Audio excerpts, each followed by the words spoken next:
Assalamualaikum warahmatullahi wabarakatuh.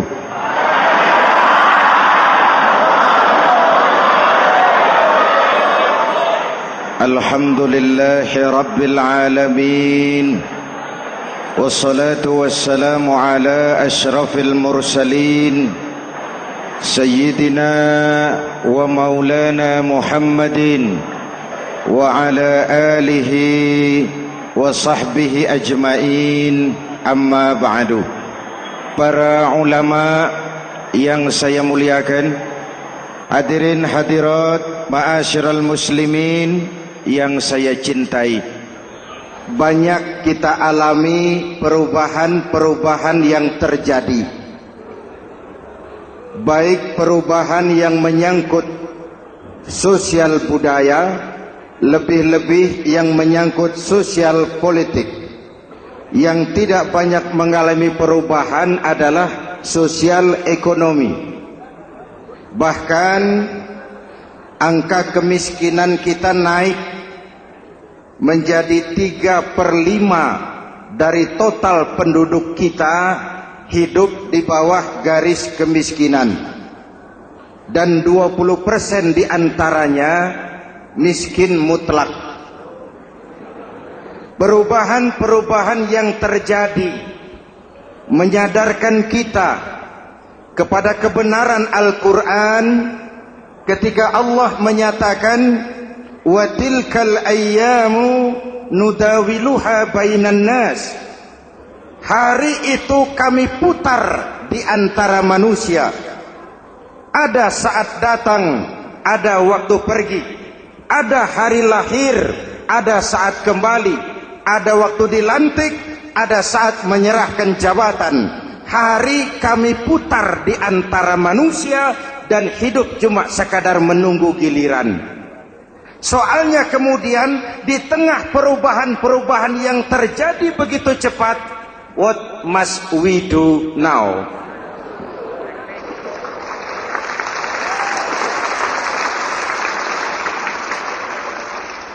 Saya juga nggak ngerti itu. Yang penting kan penampilan. Saudara-saudara kaum muslimin di seluruh tanah air, jadi pemimpin adalah pelayan bagi orang yang dipimpinnya. Okelah, perbaikan ekonomi, pembukaan lapangan kerja baru kita serahkan kepada pemerintah, karena kita percaya mereka orang-orang terpilih belaka yang dipilih dengan kepercayaan akan mampu membawa rakyat keluar dari kesulitan. Amin. Tugas kita sekarang di zaman susah meluruskan akidah. Jangan sampai mbah dukun yang naik ke permukaan. Betul? Islam misinya yang pertama membebaskan manusia dari kemusyrikan. 13 tahun Rasul berjuang di Mekah, menanamkan akidah, meluruskan keyakinan, membentuk iman. 13 tahun membebaskan manusia dari belenggu kemusyrikan. 13 tahun menanamkan la ilaha illallah Muhammadur Rasul dengan seluruh konsekuensinya. Kalau saya yakin tidak ada Tuhan selain Allah, saya tidak akan minta tolong kecuali hanya kepada Allah. Saya tidak akan pernah takut kecuali hanya kepada Allah.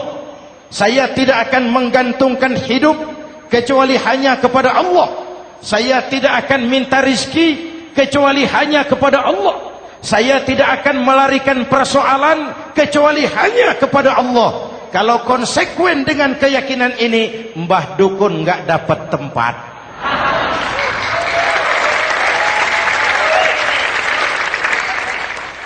Akur? Ayo lihat secara sederhana. Saya sandaran di tiang, tiangnya ambruk, sayanya jatuh. Saya sandaran di tembok, temboknya runtuh, saya juga runtuh. Saya sandaran kepada orang kaya, dia jatuh miskin, saya bangkrut. Saya sandaran kepada jenderal, dia pensiun, saya selesai. Tapi kalau saya sandaran hanya kepada Allah, Allah tidak akan pernah miskin, Allah tidak akan pernah lumpuh, Allah tidak akan pernah terpuruk, dan Allah tidak akan pernah berkurang kekuasaannya.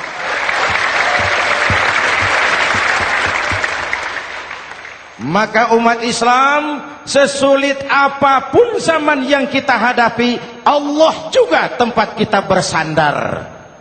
Jelas? Selama ini kita iman dalam ucapan, tapi sekuler dalam perbuatan. Di masjid ada Allah, di kantor Allah tidak ada, maka korupsi merajalela.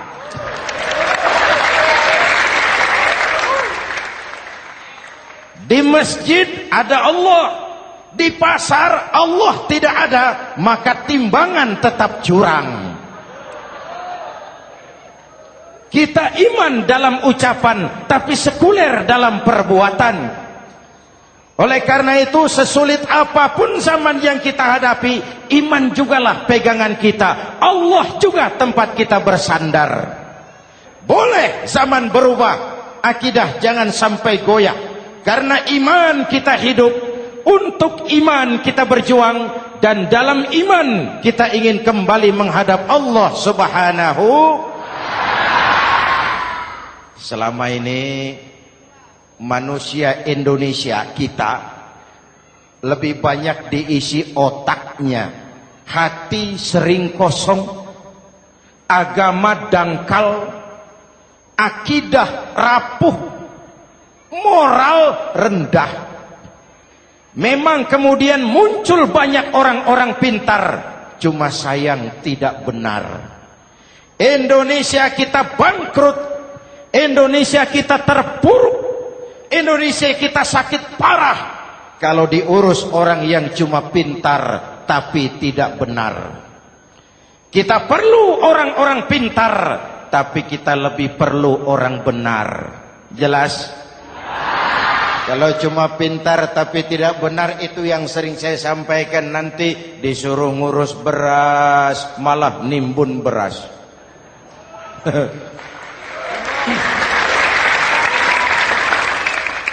Disuruh ngurus laut malah jadi bajak laut. Disuruh ngurus hutan rame-rame jadi orang hutan. Jutaan hektar hutan Indonesia kita ini merupakan kekayaan sumber daya alam kita yang harus digunakan bagi sebesar-besar kemaslahatan rakyat.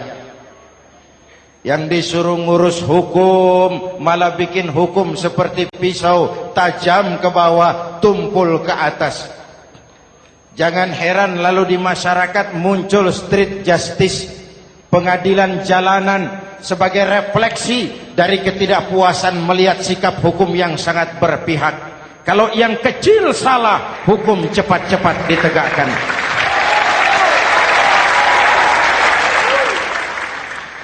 Lihat saja sekarang ini, kalau orang terkenal banyak uang punya masalah, antri yang bela. Betul? Tapi saudara lihat si Marsinah di Jawa Timur, si Sengkon dan Karta di Jawa Barat, si Udin Bernas wartawan Jogja, terseok-seok mencari keadilan, sampai hari ini urusannya masih remeng-remeng. Kenapa bisa begitu? Jawabannya sederhana, tidak ada fulus. Ada fulus mulus, tidak ada fulus manfus. Betul? Jangan sampai para penegak hukum kita terjebak pada lagu baru, maju tak gentar membela yang bayar. Biar bertentangan dengan nurani, biar bertentangan dengan public opini, biar bertentangan dengan rasa keadilan. Siapa yang bayar, itulah majikan. Mau benar atau salah, belain terus. Kalau seperti inilah hukum kita, mafioso keadilan akan tetap gentayangan. Hadirin yang saya hormati, 13 tahun beliau berjuang di Mekah, meluruskan keyakinan, memantapkan akidah, meneguhkan iman. Dari situ segalanya dimulai, dan ke situ segalanya akan menuju. Intan paling mahal, mutiara paling berharga, tidak lain adalah nilai-nilai keimanan. Kalau itu sudah tergadai, apalagi yang bisa kita banggakan dalam kehidupan ini? Kita merasa harta kita berharga, belum ada artinya ketimbang iman. Kedudukan kita punya nilai pun belum ada artinya ketimbang dengan nilai-nilai keimanan. Itu intan paling mahal, itu mutiara paling berharga. Harta baru ada manfaatnya kalau dilandasi dengan iman. Jabatan dan kedudukan baru terasa gunanya kalau dilandasi dengan keimanan. Kalau jabatan lepas dari iman, yang akan lahir Fir'aun baru. Jelas? Kalau harta terlepas dari iman, yang akan muncul adalah konglomerat Korun. Kalau ilmu pengetahuan terlepas dari nilai dasar keimanan, maka yang akan muncul adalah ilmuwan pelacur yang menyalahkan yang benar, membenarkan yang salah untuk kepentingan pribadi. Dan kondisi seperti itu tidak akan membuat kita makin sehat. Oleh karena itu, pada kesempatan ini, pesan pertama saya, menghadapi zaman susah, tetap jaga akidah, tetap pelihara keyakinan. Kesulitan bukan untuk ditakuti, untuk diatasi. Hidup adalah kerja keras, bukan keajaiban. Perubahan tidak akan datang hanya dengan simsalabim abragadabra. Perubahan tidak akan muncul hanya dengan berandai-andai. Perubahan tidak akan turun dari langit seperti turunnya embun di waktu malam. Perubahan adalah kerja keras, sehingga Al-Quran membimbing kita, innallaha la yughayyiru ma biqaumin hatta yughayyiru ma bi anfusihim. Allah tidak akan mengubah keadaan suatu bangsa kalau mereka tidak mau mengubah apa yang ada di dalam diri mereka. Yang ada di dalam diri itu rule of thinking, state of mind, cara kita berpikir, cara kita memandang kehidupan, cara kita mengatasi persoalan. Hadirin yang saya hormati, inilah iman. Berangkat dari ini kita menyadari, ini ujian buat kita rakyat. Dan kita rakyat Indonesia ini kalau sama susah sih sudah kenyang. Ya Pak? Ya Pak? Kita ini sebagai bangsa mengalami apa yang disebut oleh Bung Karno up and down. Naik, turun, timbul, tenggelam, pasang, surut. 350 tahun dijajah oleh Belanda, kita susah. Berangkat Belanda masuk Jepang, susah lagi. Pergi Jepang, datang nikah, susah lagi. Lalu kita merdeka, dirongrong oleh berbagai pemberontakan, susah lagi. Makan bulgur, antri minyak. Lalu PKI berontak, susah lagi. Muncul orde baru, lama-lama susah lagi. Orde baru selesai, naik reformasi, mulai repot nasi, susah lagi.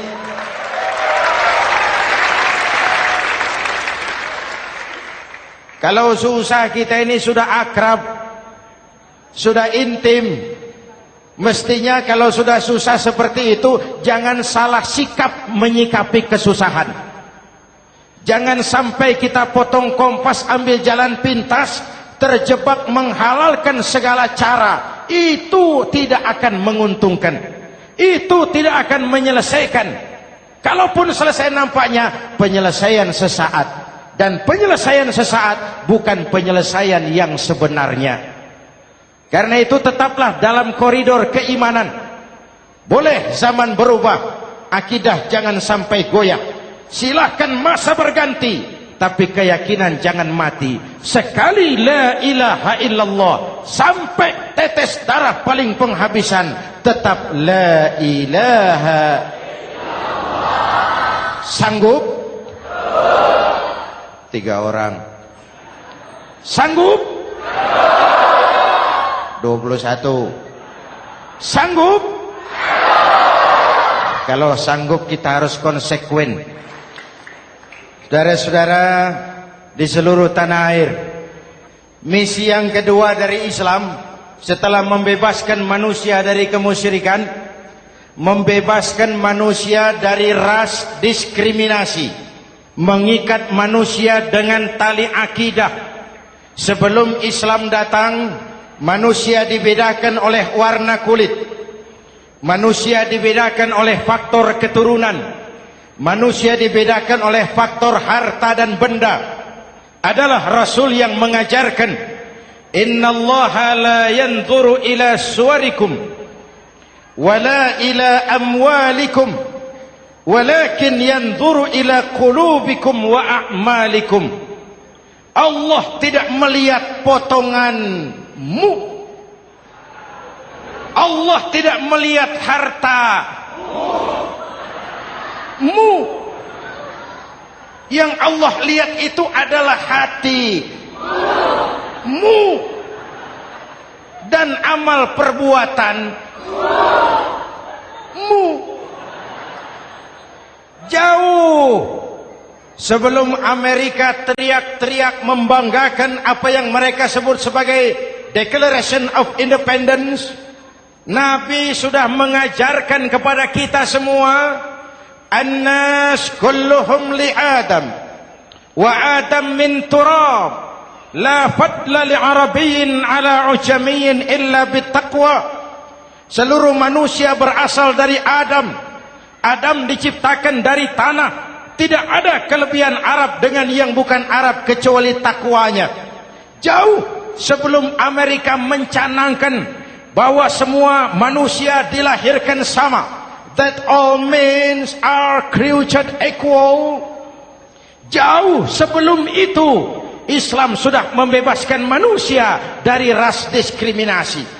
Apa dalam konteks kekinian? Menghadapi zaman susah tetap jaga kerukunan. Ya Pak, ya Bu, oi Bu. Menghadapi zaman susah tetap jaga kerukunan, baik antar umat seagama, antar umat beragama, maupun antar umat beragama dengan pemerintah. Menjaga kerukunan. Jangan saling sikat sikut di antara kita. Sebab kalau sudah rukun, saya ajak berhitung. 1 ditambah 1 sama dengan, itu matematika namanya. Hasilnya pasti. Tapi angka sosial hasilnya aneh. Saya ubah jadi angka sosial. Ayo kita berhitung lagi. 1 orang takut ditambah 1 orang takut sama dengan 2 orang setengah berani. Kenapa setengah berani? Karena sudah berdua. Tadi kan takut sendiri. Kalau sama-sama takut berkumpul jadi setengah berani. Kalau ditambah 1 orang takut lagi, 1 orang takut ditambah 1 orang takut ditambah 1 orang takut sama dengan 3 orang berani. Kenapa jadi berani? Karena sudah bertiga. Kita yang lemah, kita yang marginal, kita yang dikucilkan, bahkan kita yang dilecehkan, kalau mau rukun kita akan kuat dan tidak bakal dipermainkan orang.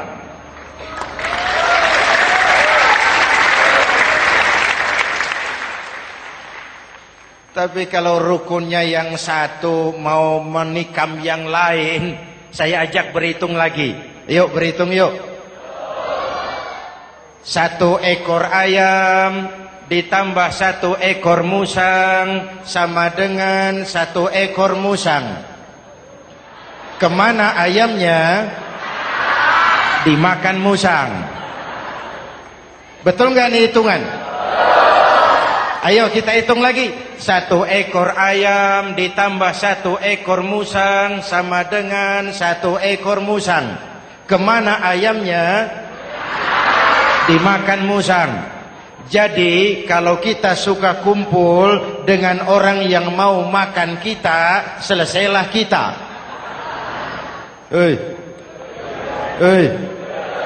Maka kalau merasa kita ini ayam, yuk kumpul sama-sama ayam, pulang ke kandang ayam. Kalau ada ayam kumpul ke kandang musang, itu namanya ayam minum baygon. Jelas? Menjaga kerukunan. Pertama, antar umat seagama, sesama muslim harus saling menjaga, harus saling memelihara. Baik dia muslim yang jadi kapolri, baik dia muslim yang jadi kasat, baik dia muslim yang jadi pengusaha, baik dia muslim yang jadi petani, nelayan, guru, semua komit menjaga semangat kebersamaan, rukun antar umat seagama. Jelas? Jelas? Hadirin yang saya hormati, atas dasar itu saya ingatkan kembali, kita semua ingin persoalan terorisme dilepaskan kaitannya dari agama manapun. Tidak ada kaitannya terorisme dengan Islam, dengan Kristen, dengan Hindu, dengan Buddha. Tidak ada kaitannya terorisme dengan pondok pesantren.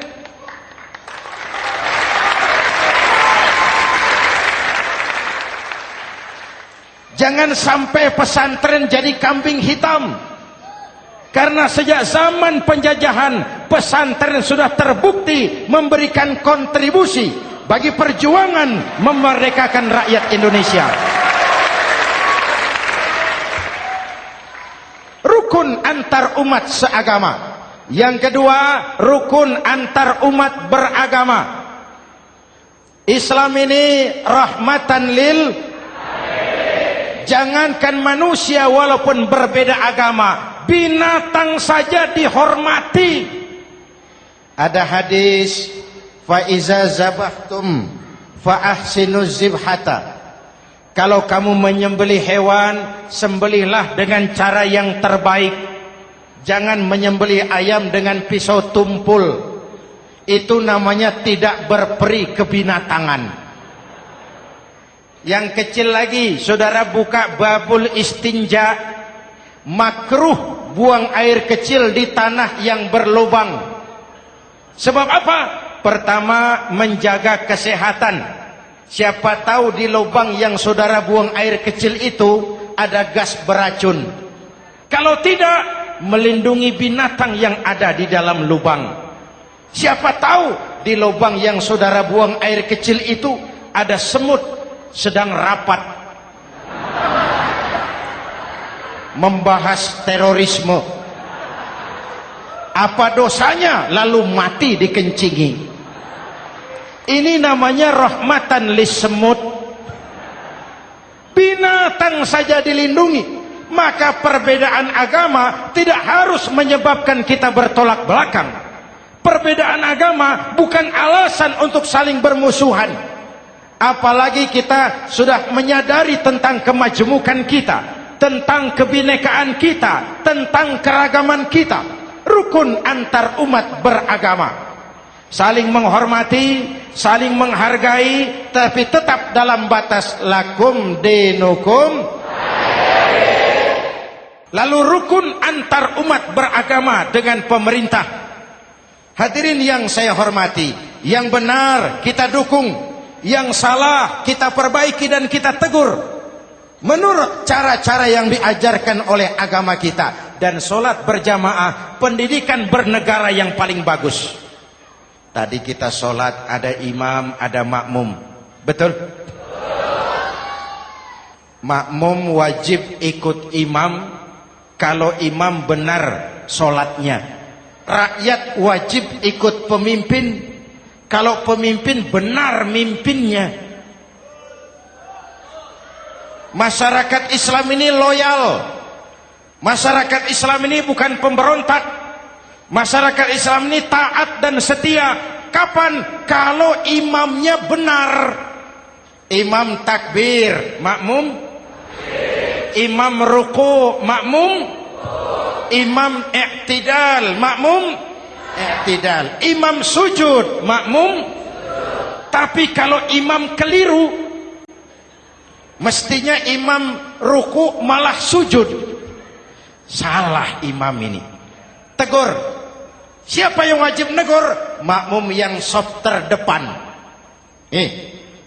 Anggota DPR.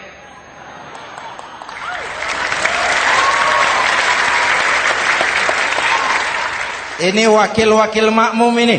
Saf di depan ini. Kalau imam keliru mereka paling tahu. Ngomong. Tegur. Bagaimana negurnya? Ada aturan main. Mestinya ruku, imam sujud. Salah ini imam. Subhanallah. Kan begitu negurnya. Betul? Tidak boleh juga imam keliru, makmum emosi. Main pegang. Weh, makmum salah. Hoi, hoi. Kacau solat. Betul? Anggota dewan ini, saf di depan. Itu kalau imam keliru. Satu saat imam buang angin. Namanya manusia bisa buang angin toh. Apa makmum lalu berkata, demi kesetiaan saya kepada imam, imam buang angin, saya lebih keras lagi. Itu namanya fanatisme buta, loyalitas yang goblok. Imam buang angin, minggir. Iyyaka na'budu wa iyyaka nasta'in. Sampai situ imam buang angin, minggir imam. Lalu saf yang di depan maju. Tidak usah bikin solat baru, teruskan pekerjaan imam. Ihdinas siratal mustaqim. Teruskan. Kenapa? Kalau bikin solat baru lagi, nanti buang angin lagi. Bikin lagi solat. Kapan selesainya solat? Kapan selesainya membangun negara ini?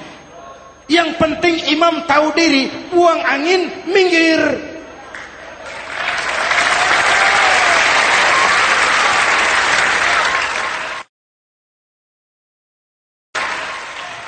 Ini kacaunya solat berjamaah kita sekarang. Kacaunya negeri kita sekarang. Banyak imam sudah buang angin, gengsi. Diam aja merasa nggak punya salah.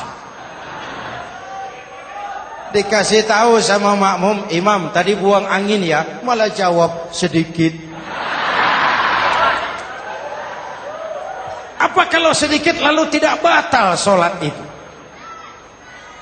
Mekanisme kehidupan sosial yang diatur lewat tuntunan solat berjamaah.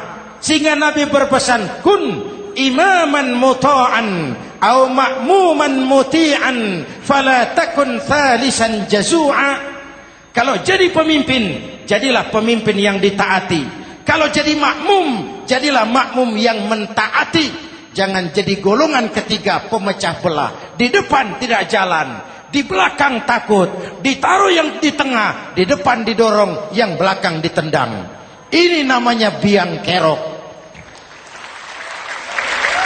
Saudara-saudara, dari uraian singkat ini saya ambil beberapa catatan pokok.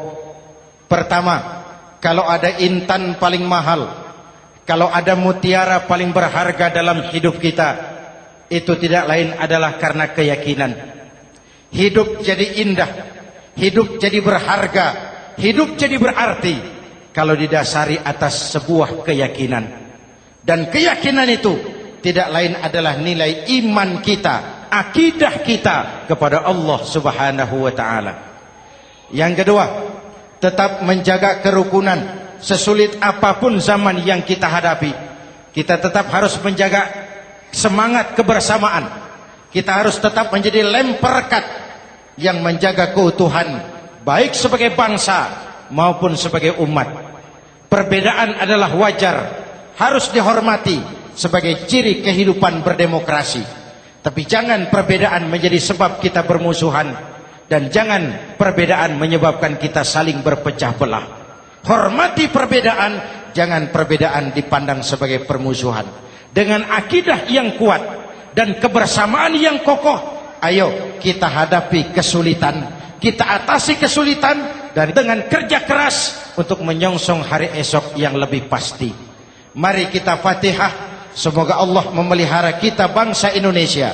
Ala hadhihi niyah wa ila hadratin Nabi. Al-Fatihah.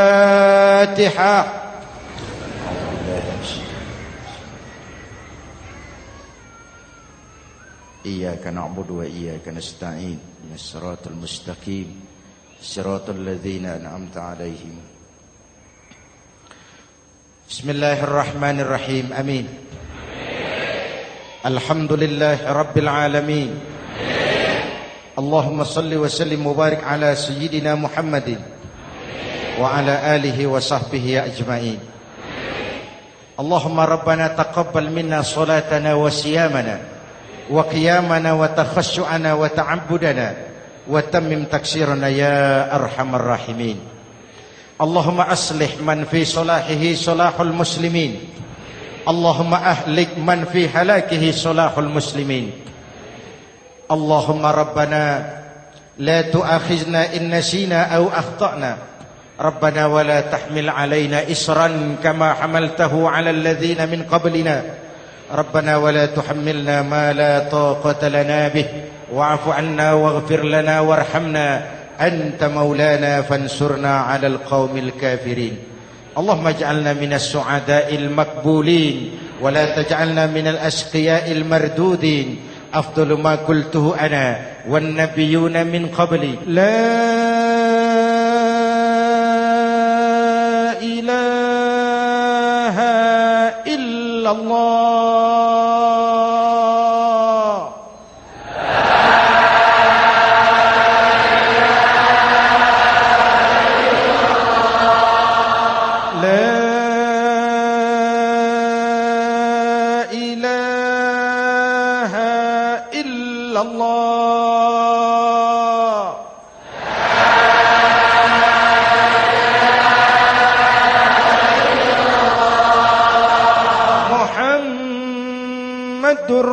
Rasulullah.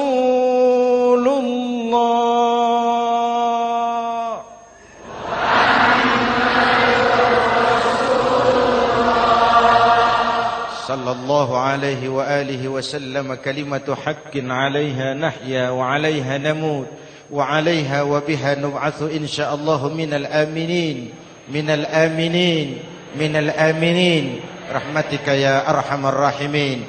Sallallahu ala sayyidina Muhammad wa ala alihi wa sahbihi ajma'in. Ana rabbika rabbil izzati amma yasifun. Salamun alal mursalin. Walhamdulillahi rabbil alamin. Jumpa lagi di lain kesempatan insyaallah. Wassalamualaikum warahmatullahi wabarakatuh.